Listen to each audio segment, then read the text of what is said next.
Imagine this. One moment you're jamming to your favorite song. The next, a screech of tires and a blaring horn. It's terrifying.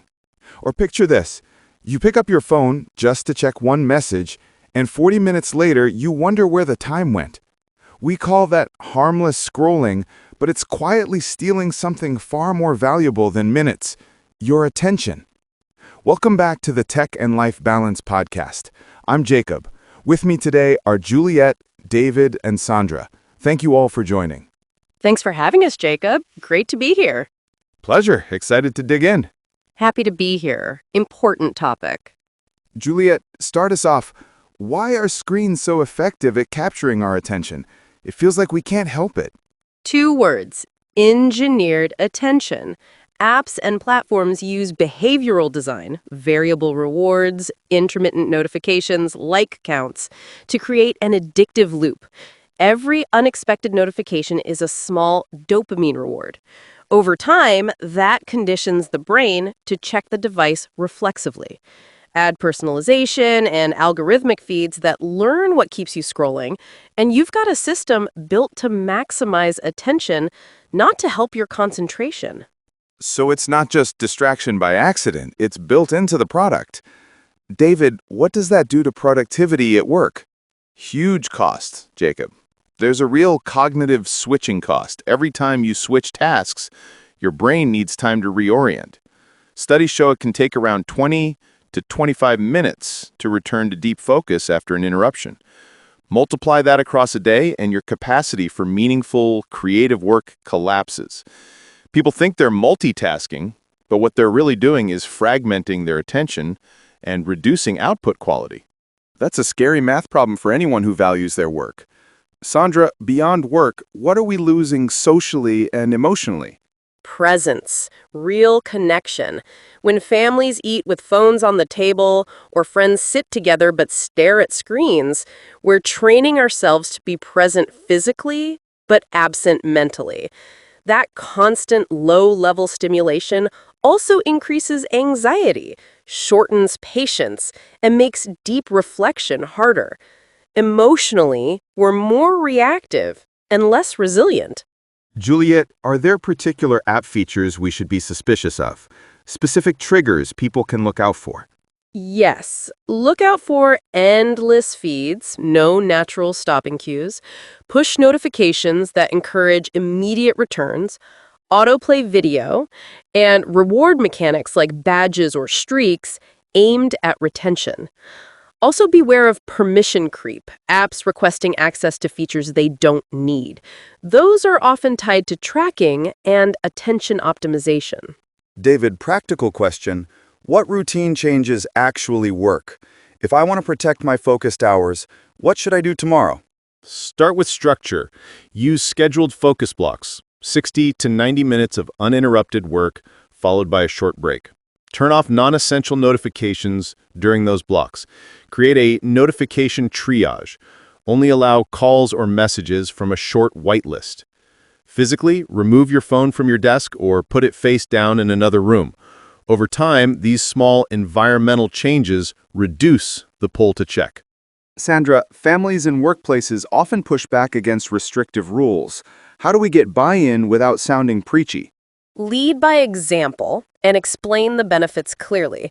In workplaces, tie focus time to measurable outcomes, higher quality deliverables, fewer errors. At home, replace rules with shared rituals, e.g., phones off at dinner becomes a moment to connect, not a punishment. Offer short pilots. Try a 1-week digital dinner experiment and review results together. People respond to evidence and small wins. Juliet, what about children and schools? We can't police every device. How should educators approach this? Education should include digital literacy and attention training. Teach kids how algorithms work and why attention matters. Implement structured, tech-free learning windows and teach techniques for deep work early. Even short, guided focus exercises help. Schools can also demand privacy-forward partnerships with app vendors and avoid commercialized, free tools that monetize student attention. David, any tools you recommend, not brand names, but categories of tools people should consider? Yes, notification managers, site and app blockers for focused windows, and focus mode built into many phones. Use screen time analytics to see real usage patterns. Data breeds accountability. For teams, shared calendar blocks labeled focus time help normalize deep work. Sandra, there's a cultural dimension here. How do we shift norms so being offline sometimes is okay, even admired? Normalize it publicly. Leaders should model offline behavior, celebrate deep work wins in meetings, promote rituals like email-free afternoons. Also, start conversations about mental bandwidth as a community value. When people see leaders protect their attention, they feel permission to do the same. Let's get very practical.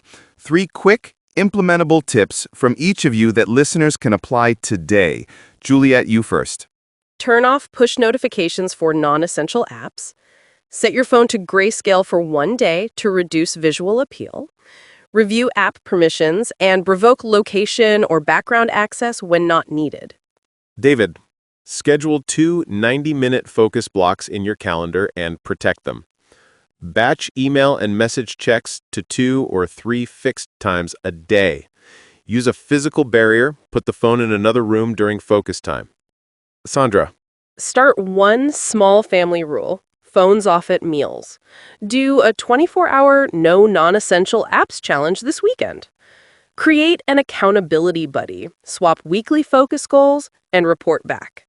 Powerful, practical steps. Before we close, one last thought from each of you on how listeners should think about attention going forward. Juliet?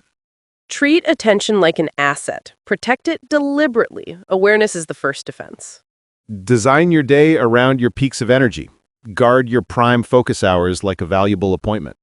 Cultivate dignity around downtime. Rest is not unproductive. It's essential to creative and emotional health. Thank you, Juliet, David, Sandra. For everyone listening, attention is the new currency. Spend it intentionally. If this episode helped, share it. Try one of the tips this week and tell us what changed. You can reach the show on social, and we'll link resources in the episode notes. Thanks, everyone. Take care of your attention. Thanks, Jacob. Protect your most valuable asset. Good to be here. Stay aware. This is Jacob, signing off from the Tech and Life Balance podcast. Stay focused, stay balanced.